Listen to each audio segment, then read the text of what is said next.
just start by saying this. Look, I've been really fortunate in the way my career has kind of gone. I want to just say that for all of the people that I've worked with, starting as a player, as a young, impressionable 17-year-old kid, up and through, the end of my indoor playing career, have specific mentors along the way, but players as well that help guide me to be who I am, into the coaching ranks, taking what I learned as a player, listening, watching, again, staff, Zig, when we started off, Darren Sawatsky, Dickey, a bunch of people along the way have helped.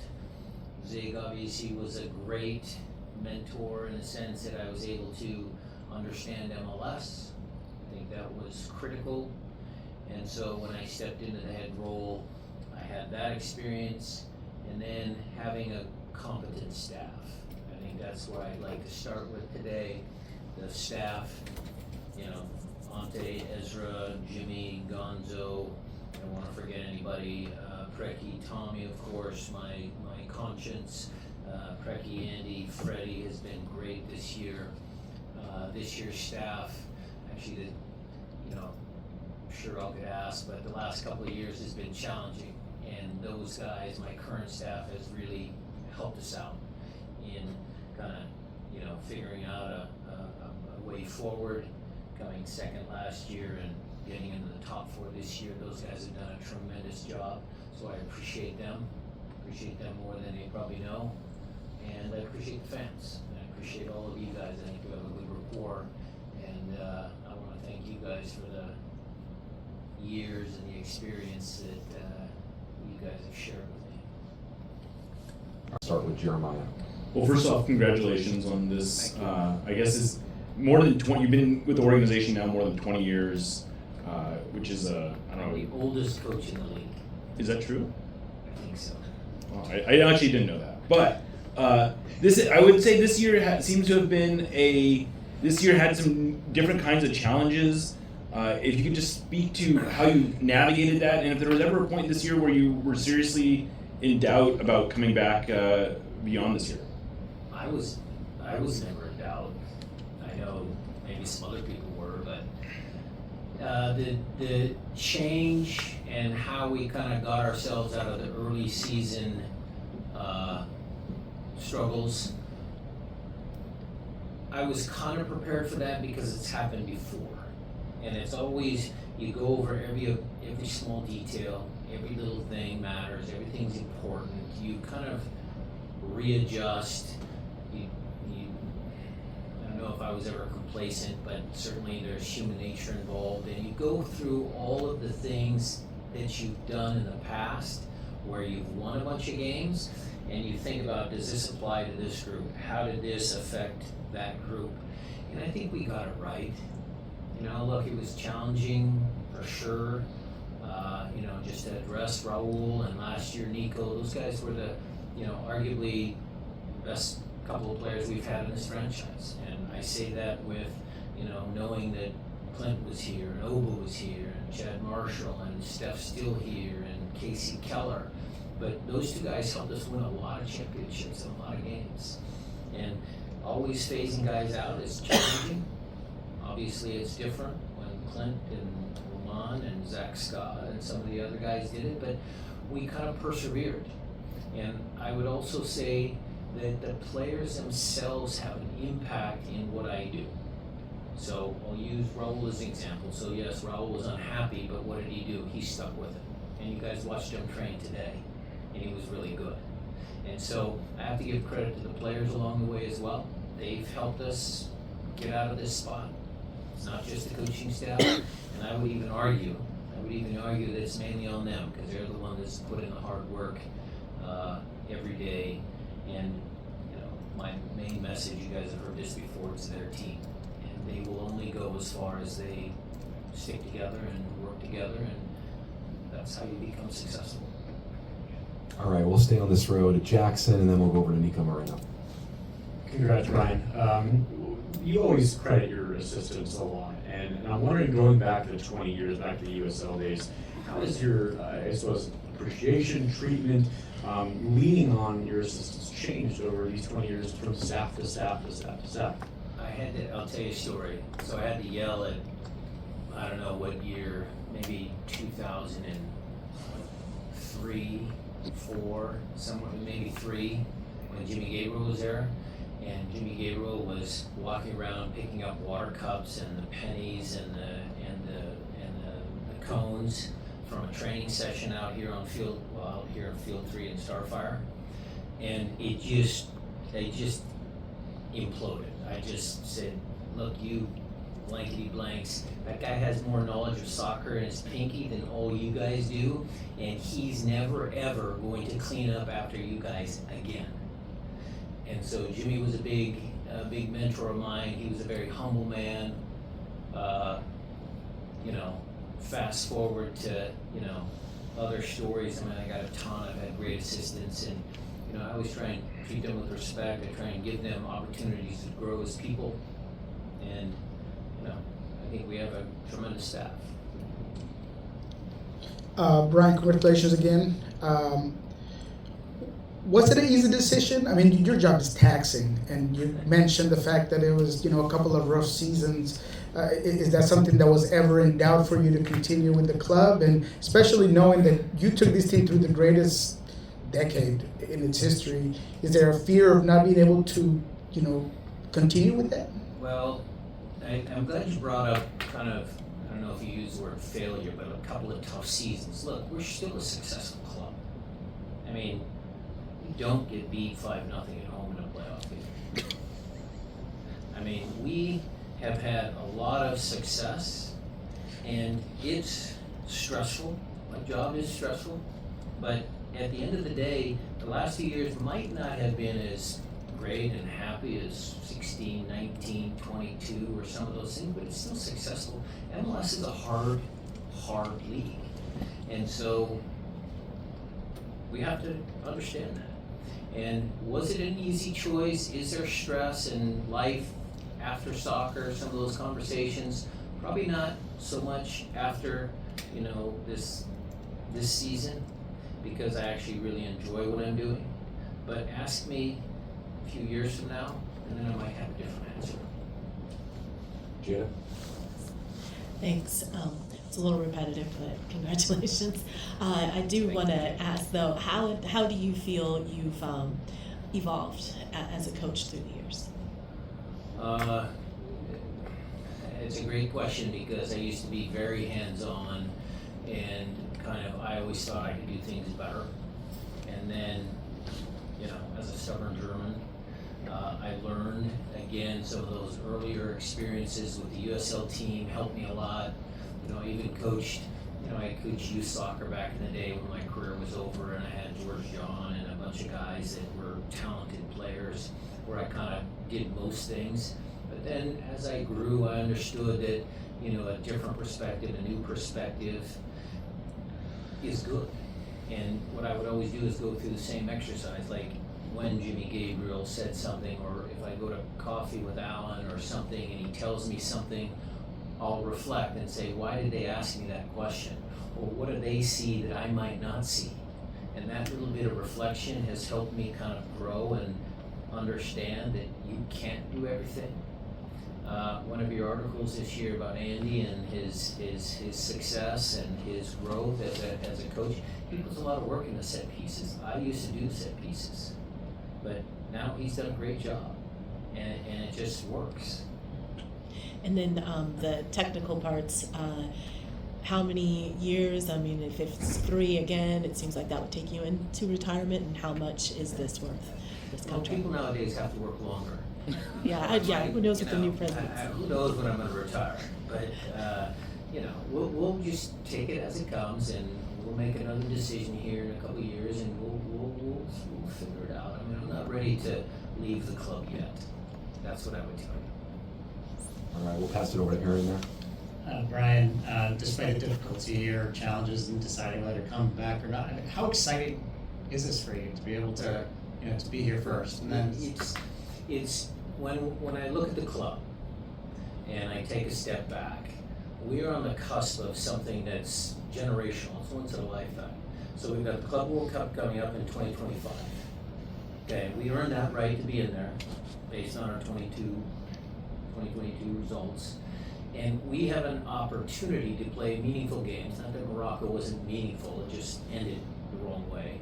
But we're now going to be involved in the biggest club tournament in the world. And I don't know what the draw is going to be, but it really doesn't matter. Whoever the teams are, we're going to be so fired up to compete.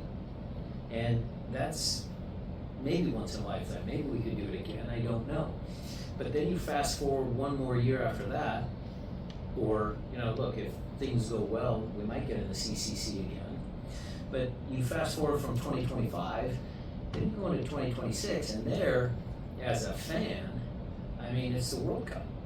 And we're going to host a bunch of games here. And one of my best stories is back in 1994 when I got to visit Stanford Stadium and we went down to LA to watch US Colombia. And some of those moments I was like, oh, wow, this is great.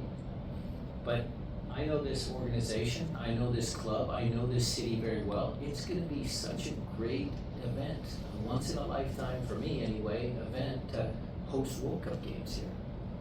And so for me, the opportunity that this club has for all of us to enjoy a bunch of good soccer games, I love it. It's great. I'm very appreciative that I can still be around.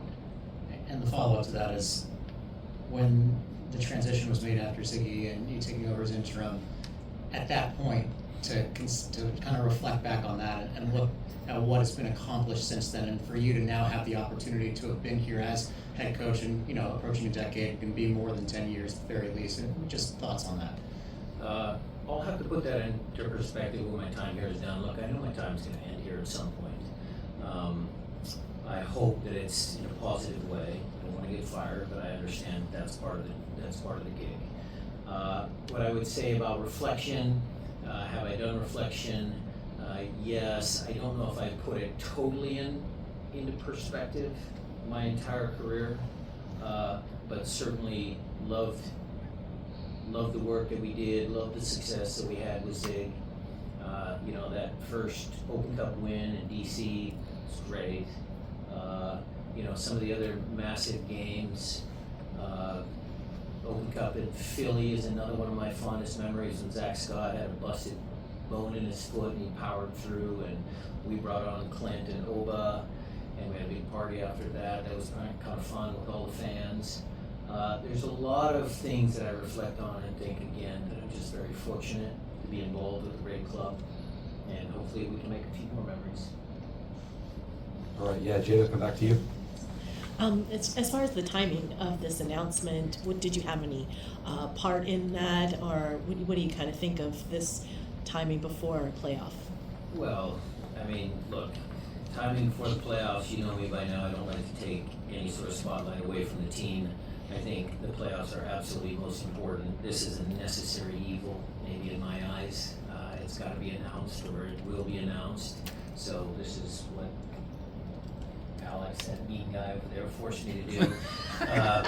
But, look, I'm just happy to, talk up here for a little bit more, and then we're going to go back to work. The coaches are still there waiting for me. We're going to get back to work because it's playoff time. And with that, Paul, I didn't see Paul training today. Is there anything that should be known as far as He's got some tightness. We are taking all of this as let's get everybody ready to play on Monday. Nico. When you look at yourself and you don't like the reflectors on you, but you've done and won everything with the Sounders, and yet maybe the perspective of not being part of head coach of the year or the narrative outside of Seattle isn't really there. Do you keep that as a chip on your shoulder, or how do you take that? Sure. Sometimes I'm very proud of the record that I have, record that the club has, but Steph Fry, when we're retired, we'll talk about that and complain about that. Oh, Steph, you were pretty good. Hey, coach, I don't know. I don't know.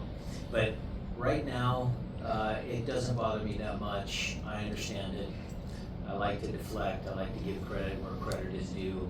Not one coach is always responsible for wins and losses. It takes everybody within an organization, players, support staff, coaching staff, head coaches, captains, goal scorers, defenders. It takes everybody.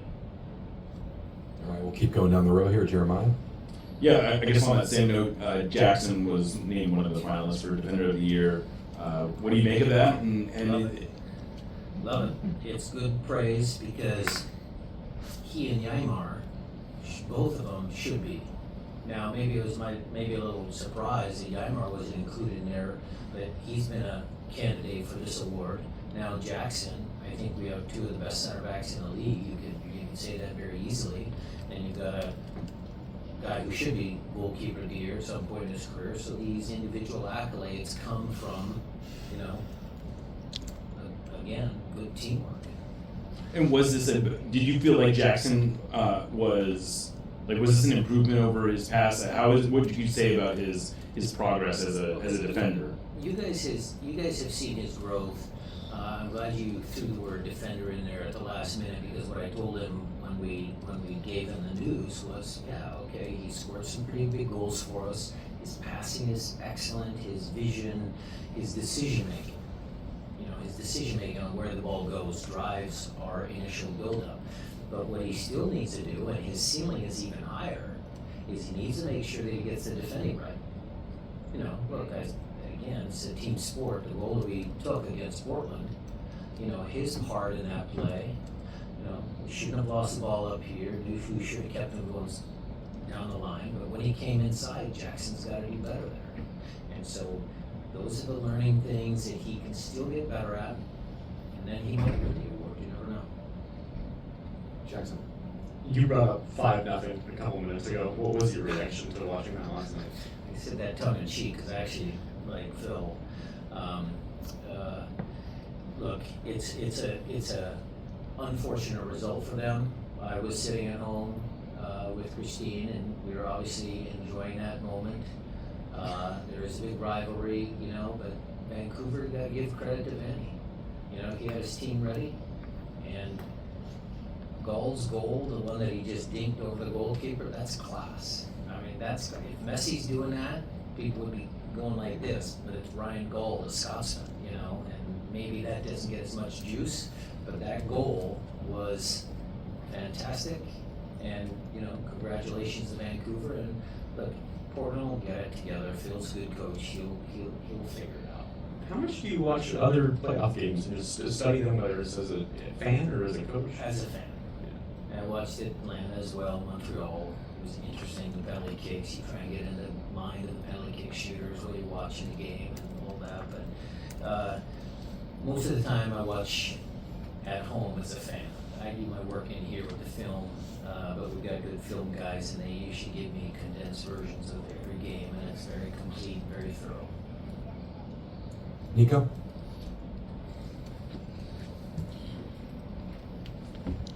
Just wanted to get your take on the difficulties or challenges that a team like Houston that almost mirrors you on formation, on concepts, on the way they push their right back, the way you guys do. What are the challenges that presents? Well, Herrera, we didn't play against him the other day. That's going to be an added challenge. He's a tremendous player. They play similar to us in their build-out. Their attacking movements are a little bit different than ours based on their personnel and all that, but it's a good team, well-coached team. Their possession is obviously their kind of calling card, and so what I don't want to do is give them too much. The right time to press, when we have to fall back because we're not organized. I don't want our team to press and lose energy or burn energy when it's not the right moment. But we can't let them feel comfortable. We have to make sure we take the game to them, and that'll be the challenge. I have a question that's a little bit out of the blue, I suppose, but what have you made of Snyder Brunel's progress over at Defiance, and as they go into the playoffs here, or already in the playoffs, but as they go into the next round of the playoffs? It's another sign of a good organization. H does a good job. Wade Weber, everybody there on the development side, Henry, all those guys do a really nice job, and Snyder's just one of many talented kids that we have coming up through the ranks.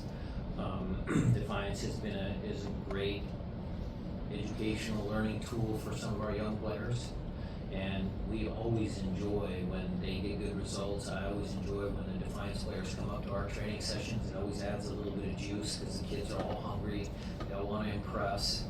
So Snyder's just one of many strong talents that we have. Jada, we'll go back to you.